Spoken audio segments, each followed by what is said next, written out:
ఓం శాంతి. ఈరోజు మురళి 21/8/2026. మధురమైన పిల్లలారా, బాబా మధురాతి మధురమైన సక్రిన్. సక్రిన్ అంటే అతి మధురం. అందుకే భగవంతుని యొక్క గాయనం ఉంది కదా, నయనం మధురం వదనం మధురం మధురాధిపతి అఖిలం మధురం అని గాయనం ఉంది, కీర్తనం ఉంది భగవంతునికి. సో అదే బాబా అంటున్నారు, బాబా మధురాతి మధురమైన సక్రిన్, చాలా చాలా మధురమైన వాళ్ళు. కావున ఇతర విషయాలన్నింటినీ వదిలి ఆ ఒక్క తండ్రినే స్మృతి చేస్తే మీరు మధురమైన సక్రిన్గా అయిపోతారు. బాబాను ఒక్కరినే మనం జ్ఞాపకం చేసుకుంటే, అన్ని విషయాల్ని వదిలేస్తే మీరు మధురమైన సక్రిన్గా అయిపోతారు. ప్రశ్న: మీరు తండ్రి ద్వారా శ్రీమతాన్ని తీసుకొని మీలో ఏ సంస్కారాలని నింపుకుంటున్నారు? బాబా ద్వారా శ్రీమతం తీసుకొని మీలో ఏ సంస్కారాలను నింపుకుంటున్నారు? జవాబు: భవిష్యత్తులో మంత్రి కూడా లేకుండా మొత్తం విశ్వం పైన రాజ్యం చేసే సంస్కారాలను నింపుకుంటున్నారు. అంటే అంత తెలివంతులుగా అవుతాము. మంత్రుల సలహా తీసుకోవాల్సిన ఆవశ్యకత లేదు. భవిష్య రాజధానిని నడిపించేందుకై శ్రీమతాన్ని తీసుకునేందుకు మీరు ఇక్కడికి వచ్చారు. అర్ధకల్పం వరకు ఎటువంటి సలహాను తీసుకోవాల్సిన అవసరం లేని విధంగా బాబా మీకు అటువంటి శ్రీమతాన్ని ఇస్తారు. ఎవరి బుద్ధి అయితే బలహీనంగా ఉంటుందో వారే సలహా తీసుకోవాల్సి వస్తుంది, రాసుకొని చదవాల్సి పడుతుంది, ఇతరుల సలహా తీసుకోవాల్సి పడుతుంది. వాళ్ళే తీసుకోవాలా, ఇంకెవరు ఆ విధంగా మంత్రుల యొక్క సలహా తీసుకోవాల్సిన ఆవశ్యకత ఉండదు. పాట: నీవే తల్లివి తండ్రివి, నీవే గురువు దైవం సర్వం. ఓం శాంతి. ఓం శాంతి. బాబా మధురాతి మధురమైన ఆత్మిక పిల్లలు పాటను విన్నారు. మధురాతి మధురమైన ఆత్మిక పిల్లలు అని ఎవరన్నారు? మీరే తల్లి తండ్రి, మీరే గురువు దైవం సకుడు సర్వం మీరే అని ఎవరన్నారు? బాబా అంటున్నారు, మనమే అన్నాం కదా బాబాని. తప్పకుండా ఆత్మిక తండ్రియే ఆత్మిక పిల్లల్ని మధురాతి మధురమైన పిల్లలు అంటారు. మధురమైన ఆత్మిక పిల్లలు ఇప్పుడు మీరు నా సమ్ముఖంగా కూర్చున్నారు మరియు ఎంతో ప్రేమగా తండ్రి అర్థం చేయిస్తున్నారు. ఆత్మిక తండ్రి తప్ప సర్వులకు సుఖశాంతులను ఇచ్చేవారు లేదా సర్వులను దుఃఖాల నుంచి విడిపించేవారు, విముక్తులను చేసేవారు ఒక్క బాబాని. ప్రపంచమంతటిలో ఇంకెవ్వరూ లేరని ఇప్పుడు మీకు తెలుసు. కావున దుఃఖంలో అందరూ తండ్రినే స్మృతి చేస్తూ ఉంటారు. బాబా అంటారు, దుఃఖహర్త సుఖకర్త బాబా కదా, అందుకై దుఃఖంలో అందరూ బాబానే గుర్తు చేసుకుంటారు. విముక్తులను చేసేవారు ప్రపంచం అంతటిలో ఇంకెవ్వరూ లేరు. కావున దుఃఖంలో ఆ తండ్రినే అందరూ స్మృతి చేస్తారు. పిల్లలైన మీరు సముఖంగా కూర్చున్నారు. బాబా మనల్ని సుఖధామానికి అర్హులుగా తయారు చేస్తారని మీకు తెలుసు. సదా సుఖధామానికి యజమానులుగా తయారు చేసే తండ్రికి సముఖంగా మీరు వచ్చారు. సముఖంగా వినడంలో మరియు దూరంగా ఉంటూ వినడంలో ఎంతో తేడా ఉంటుంది. ఖచ్చితంగా కదా, సెంటర్కి వచ్చి వినడంలో, మొబైల్లో వినడంలో, ఇంట్లో చదువుకోవడంలో చాలా తేడా ఉంటుంది. సెంటర్కి మళ్ళీ మధుబనానికి వెళ్ళి సముఖంగా వినడంలో ఇంకా చాలా తేడా ఉంటుంది. అందుకే బాబా ఒక్కొక్క మురళీలో చెప్పారు కదా, ఎదురుగా ఎప్పుడైతే వచ్చి వింటారో అది సత్వప్రధానంగా మురళి వినడం, సెంటర్కి వచ్చి వినడం రజో ప్రధానం, ఇంట్లో కూర్చొని వినడం మురళి తమో ప్రధానం అన్నారు. బాబా ఒక మురళి నడిపించినారు, ఫస్ట్ సెకండ్ థర్డ్. అంటే ఏమి అంటే దాంట్లో వ్యత్యాసం ఏమి అంటే, మనం ఇంట్లో కూర్చొని వింటూ ఉంటాము. ఇప్పుడు మేమే తీసుకోండి, సెంటర్లో ఉంటాము, రాత్రిపూట చదువుతాం మురళిని, పొద్దున చదువుతాము, అమృతవేళ అయిన తర్వాత వింటాము, అయినా అంతగా అర్థం కాదు. ఎప్పుడైతే క్లాస్ చేస్తామో అప్పుడు చాలా బాగా అర్థమవుతుంది. సో అంటే మనం ఏకాగ్రతగా ఒకే దానిపైన మనస్సు పెట్టి చేసినప్పుడు అది లోతుగా లోపలికి వెళ్తుంది. లేకపోతే అది ఇది విషయాలు ఎవరో వచ్చినారు, ఇంట్లో కూర్చున్నారు, ఎవరో వచ్చినారు, ఆ టైంలో మాట్లాడాలా, ఫోన్ వచ్చింది మాట్లాడాలా, ఇవన్నీ ఉంటాయి కదా, డిస్టర్బెన్సెస్ ఉంటాయి. అందుకే బాబా అంటున్నారు, సమ్ముఖంగా మీరు కూర్చున్నారు, బాబా మనల్ని సుఖధామానికి అర్హులుగా తయారు చేస్తున్నారని మీకు తెలుసు. సదా సుఖధామానికి యజమానులుగా తయారు చేసే తండ్రి యొక్క సమ్ముఖంలో మీరు కూర్చున్నారు. సమ్ముఖంగా వినడంలో మరియు దూరంగా వినడంలో ఎంతో తేడా ఉంది. మధుబనంలో సమ్ముఖంగా వస్తారు. మధుబనం ఎంతో ప్రసిద్ధమైనది, చాలా చాలా ప్రసిద్ధమైనది. భగవంతుడు తన కర్తవ్యాలను నిభాయించిన స్థానం మధుబనంకి చాలా చాలా చాలా మొత్తం అన్ని దేశాల్లోకెల్లా పవిత్ర దేశం భారతదేశం అయితే, భారతదేశంలోని పవిత్ర పుణ్యక్షేత్రాల్లోకెల్లా అతి పవిత్ర పుణ్యక్షేత్రం మధుబనం. సాక్షాత్ భగవంతుడు తన కర్తవ్యాన్ని చేయించిన స్థానం. అందుకయ్యే బాబా అంటున్నారు, మొన్న ఒక స్వామీజీ మీ అందరికీ పంపించాను నేను. స్వామీజీ ఎంత మంచిగా చెప్పారంటే అనుభవము, ఇక్కడ ఈ స్టేజ్ పైన భగవంతుడు కాలు పెట్టారు అని సాష్టాంగ దండ ప్రమాణం చేస్తున్నారు. ఆలోచించండి, ఎంత భక్తి భావన, ఎంత శ్రద్ధ. అంత శ్రద్ధ మనకి ఇంకా ఎక్కువే ఉండాలా, ఆచరించాలా, అంత శ్రద్ధను ఉండాలి. అదే బాబా అంటున్నారు. బాబా మధుబనము ప్రసిద్ధమైనది. మధుబనం బృందావనంలో వారు కృష్ణుని చిత్రాన్ని చూపించారు, కానీ నిజానికి కృష్ణుడేమీ లేడు. ఇక్కడ నిరాకారుడైన తండ్రి పిల్లలైన మిమ్మల్ని కలుసుకుంటారు. మీరు స్వయంని గడియ గడియ ఆత్మగా నిశ్చయం చేసుకోవాలి.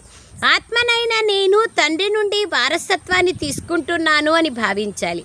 మొత్తం కల్పవంతటిలో అటువంటి సమయం ఒకేసారి వస్తుంది. ఇది కల్పం యొక్క చాలా సుందరమైన మనోహరమైన సంగమయుగం. దీనికి పురుషోత్తమ సంగమయుగము అని పేరు పెట్టారు. ఇదే సంగమయుగం. ఇందులో మనుష్య మాత్రులందరూ ఉత్తములుగా అవుతారు. ఇప్పుడు మనుష్య మాత్రుల ఆత్మలన్నీ తమోప్రధానంగా ఉన్నాయి, మళ్ళీ అవి సతోప్రధానంగా అవుతాయి. సతోప్రధానంగా ఉన్నప్పుడు మనుష్యులు ఉత్తములుగా ఉంటారు. తమోప్రధానంగా అవ్వడంతో మనుష్యులు కూడా కనిష్ఠులుగా అయిపోతారు. అది సతోప్రధానంగా అంటే ఉత్తములుగా, తమోప్రధానం అంటే కనిష్టంగా అయిపోతారు. కావున కర్మలు కనిష్టము, ఆత్మ స్వతహాగా కనిష్టం. కావున ఆత్మలకు తండ్రి కూర్చొని సముఖంగా అర్థం చేయిస్తున్నారు. మొత్తం పాత్రంతా ఆత్మనే అభినయిస్తుంది, శరీరం కాదు. ఆత్మ మరియు శరీరం రెండూ ఎప్పుడైతే కలుస్తాయో అప్పుడే పాత్ర అభినయించబడుతుంది. ఆత్మలైన మనం నిజానికి నిరాకారి లోకం లేదా శాంతిధామంలో ఉండేవాళ్ళం అని మీ బుద్ధిలోకి వచ్చేసింది. ఇది ఎవరికీ తెలీదు, స్వయం అర్థం చేసుకోలేరు, ఇతరులకు అర్థం చేయించలేరు. మీ బుద్ధి తాళం ఇప్పుడు తెరుచుకోండి. తప్పకుండా ఆత్మలు పరంధామంలో ఉంటాయని మీరు అర్థం చేసుకున్నారు. అది నిరాకారి లోకం, ఇది సాకారి లోకం. ఇక్కడ ఆత్మలైన మనమందరం నటులం, పాత్రధారులం. మొట్టమొదట పాత్రను అభినయించేందుకు మనమే వస్తాం, సత్యుగంలోకి మనమే వస్తాం. మిగతా వాళ్ళంతా తర్వాత వస్తారు కదా. మళ్ళీ నంబర్ వారుగా వస్తూ ఉంటాము. నటులందరూ కలిసి రారు కదా, ఎట్లా బాగుంటుంది డ్రామాలు. హీరో ఎప్పుడు రావాలా, విలన్ ఎప్పుడు రావాలా, సైడ్ యాక్టర్లు ఎప్పుడు రావాలా, హీరోయిన్ ఎప్పుడు రావాలా, ఇవన్నీ ఫిక్స్ అయి ఉంటాయి. నంబర్ వారుగా వస్తూ ఉంటారు. నటులందరూ కలిసి రారు కదా, భిన్న భిన్న రకాల నటులు వస్తూ పోతారు.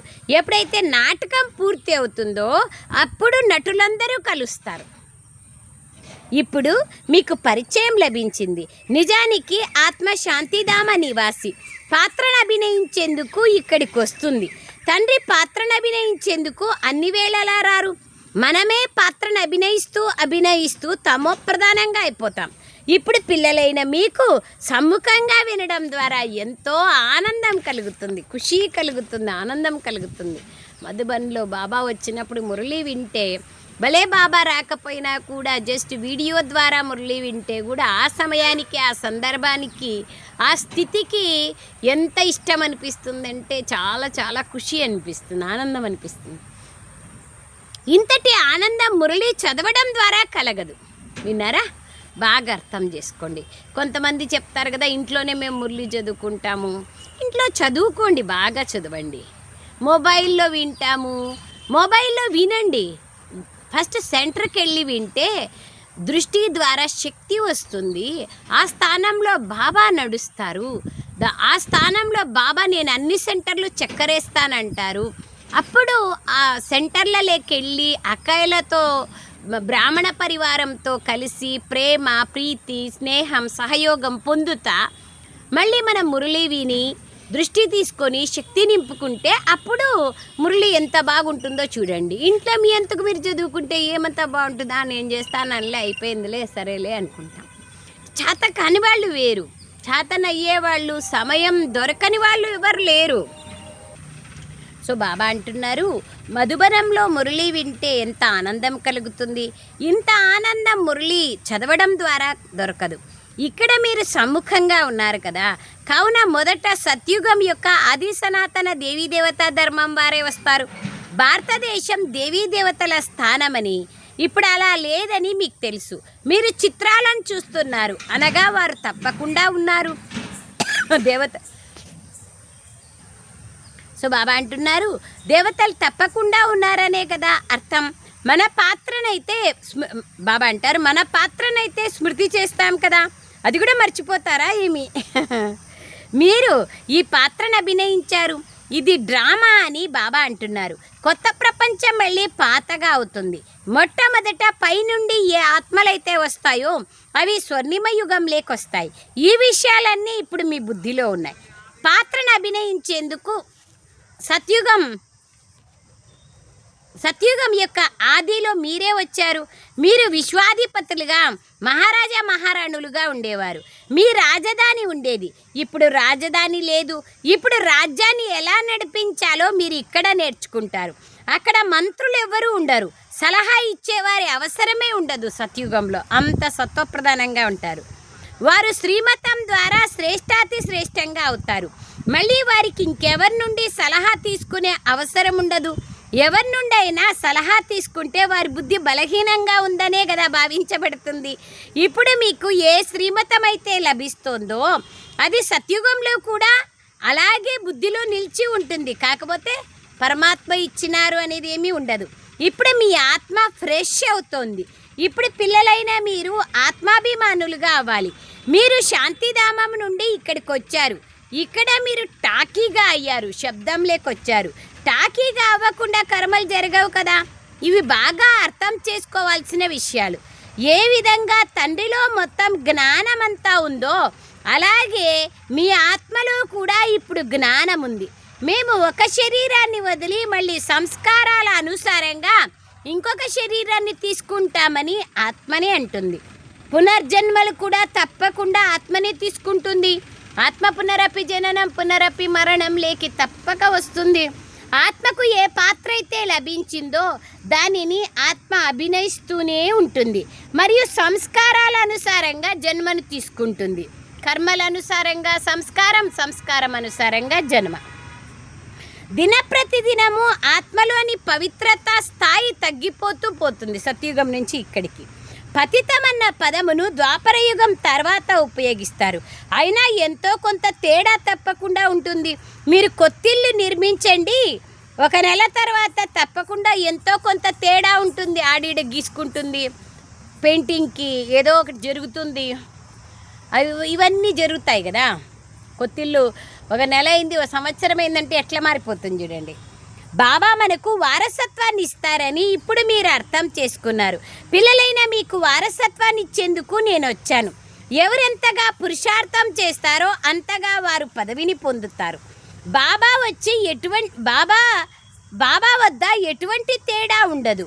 నేను ఆత్మలను చదివిస్తానని బాబా చెప్తున్నారు. ఆత్మలు ప్రతి ఒక్కరూ తమ కోసం తాము పురుషార్థం చేస్తారు. స్త్రీ పురుష దృష్టి బాబా అంటారు, స్త్రీ పురుష దృష్టి ఇక్కడ ఉండదు అంటున్నారు బాబా. లేదా అని చూసుకోవాలా. పిల్లలైన మీరందరూ బేహద్దు తండ్రి నుండి వారసత్వాన్ని తీసుకుంటున్నాం. ఆత్మలందరూ సోదరులు, వారిని తండ్రి చదివిస్తున్నారు, వారసత్వాన్ని ఇస్తున్నారు. బాబా ఏ ఆత్మిక పిల్లలతో ఓ ప్రియమైన చాలా కాలం తర్వాత కలిసిన పిల్లలు మీరు ఎంతో కాలం పాత్రను అభినయిస్తూ ఇప్పుడు మళ్ళీ వచ్చి మీ వారసత్వాన్ని తీసుకునేందుకు కలుసుకున్నారని బాబా చెప్తున్నారు. ఇది కూడా డ్రామాలో రచింపబడి ఉంది. ప్రారంభం నుండి పాత్ర రచింపబడి ఉంది. నటులైన మీరు పాత్రను అభినయిస్తూ కర్మలు చేస్తూ వచ్చారు. ఆత్మ అవినాశి, అందులో అవినాశి పాత్ర నిండి ఉంది. ఆత్మ వినాశం కాదు, అందులోని పాత్ర వినాశం కాదు. అవినాశి అజరమర్, ఆత్మ అవినాశి, అందులో అవినాశి పాత్ర నిండి ఉంది. శరీరం అయితే మారుతూ ఉంటుంది. కేవలం ఆత్మయే పవిత్రంగా అపవిత్రంగా అవుతూ ఉంటుంది. సత్యుగంలో పావనంగా ఉంటారు. దీన్ని పతిత ప్రపంచం అంటారు. ఇప్పుడు సుఖధామ స్థాపన జరుగుతోంది. మిగిలిన ఆత్మలందరూ ముక్తిధామంలో ఉంటారు.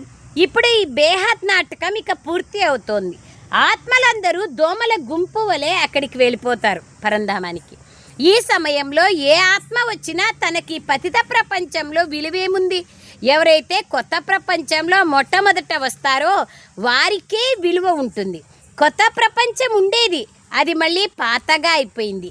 కొత్త ప్రపంచంలో దేవతలు ఉండేవారు. అక్కడ దుఃఖం అన్న మాటే ఉండేది లేదు.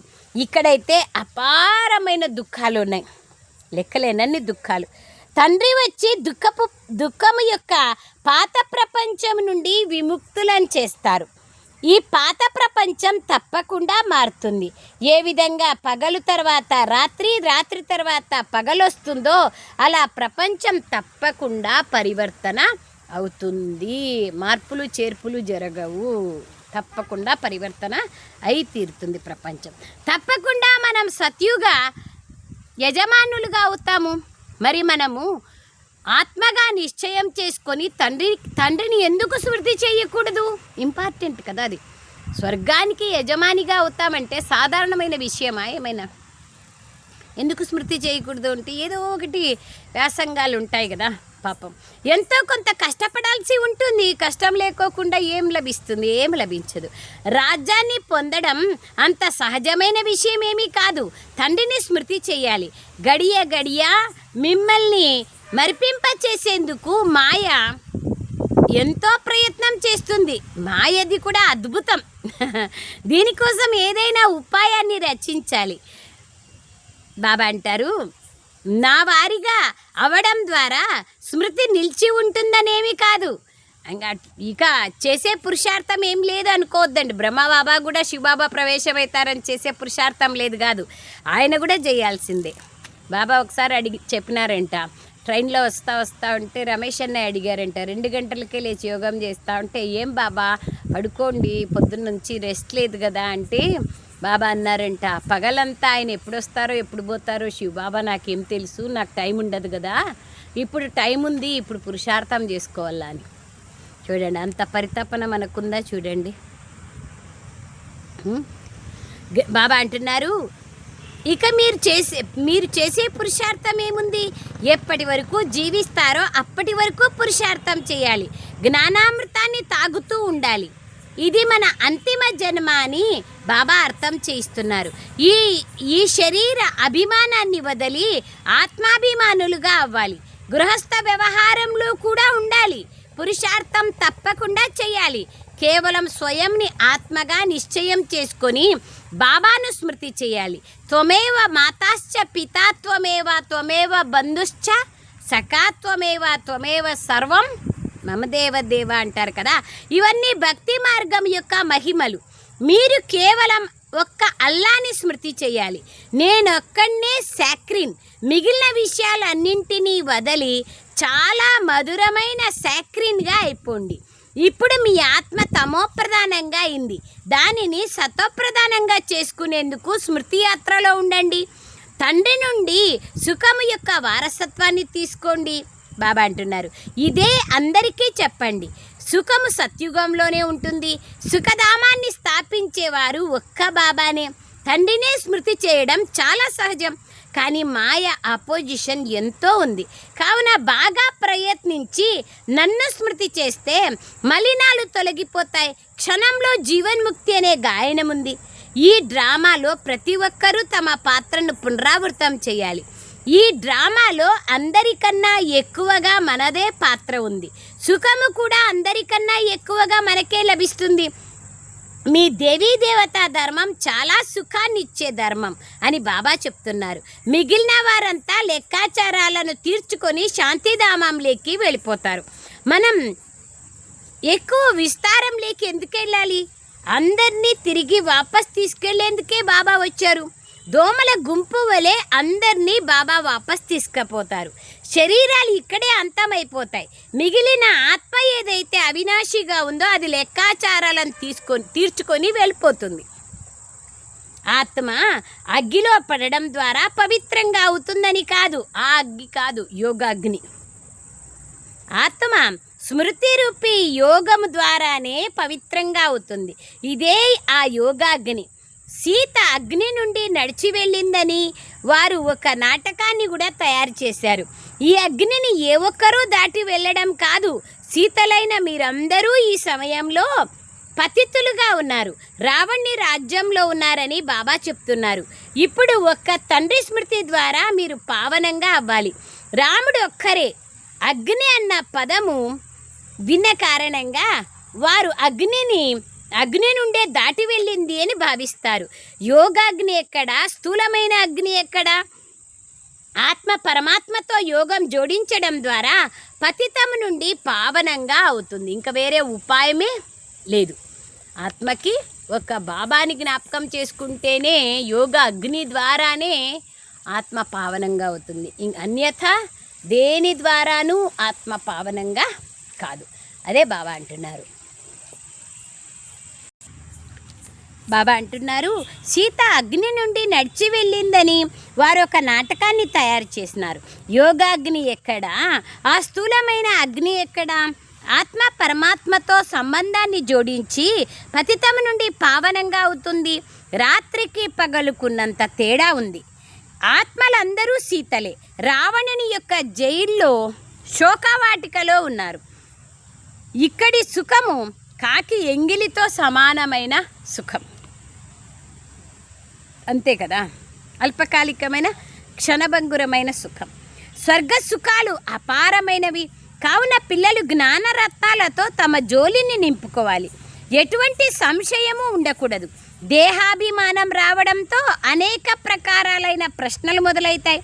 మళ్ళీ తండ్రి ఏ వ్యాపారాన్ని అయితే ఇస్తారో దాన్ని చెయ్యరు. జ్ఞానరత్నాల వ్యాపారం. ముఖ్యమైన విషయం మనం పతితుల నుండి పావనంగా అవ్వాలి. అదే ఇంపార్టెంట్. అన్నింటికంటే ముఖ్యమైన విషయం పావనంగా కావాలి. ఇంకే విధమైన సంకల్పంను ఉత్పన్నం చేసే అవసరం లేదు. ఇది పతిత ప్రపంచం, అది పావన ప్రపంచం. పావనంగా అవ్వడమే ముఖ్యమైన విషయం. పావనంగా ఎవరు తయారు చేస్తారనేది ఎవ్వరికీ తెలియదు. మీరు పతితులు అని అంటే వెంటనే గొడవ పడతారు. ఎవరు స్వయంని వికారీలుగా భావించరు. అందరూ గృహస్థంలో ఉన్నారు.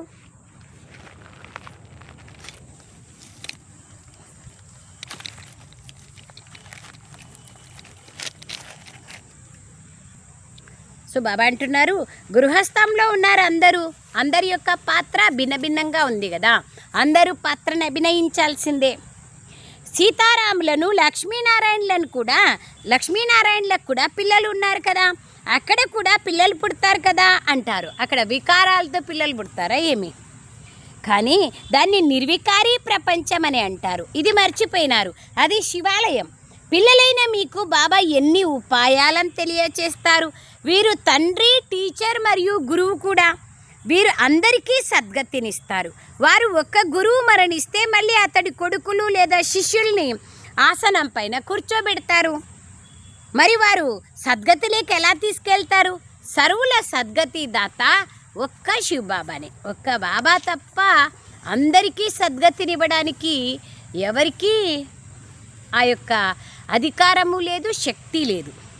రావణ రాజ్యంలో దుర్గతి ఉంది, రామరాజ్యంలో సద్గతి ఉంటుంది. తండ్రి అందరినీ పావనంగా చేసి వాపస్ ఇంటికి తీసుకెళ్తారు. మళ్ళీ వెంటనే ఎవరూ పతితంగా అవ్వరు. నంబర్ వారుగా కిందికి దిగుతారు. సతోప్రధానం నుండి సతోరజో తమోగా అవుతారు. మీ బుద్ధిలో 84 జన్మల చక్రం ఉంది. ఇప్పుడు మీరు లైట్ హౌస్గా ఉన్నారు. జ్ఞానము ద్వారా చక్రం ఏ విధంగా తిరుగుతుందో తెలుసుకున్నారు. ఇప్పుడు పిల్లలైన మీరు మిగిలిన వాళ్ళందరికీ దారిని చూపించాలి.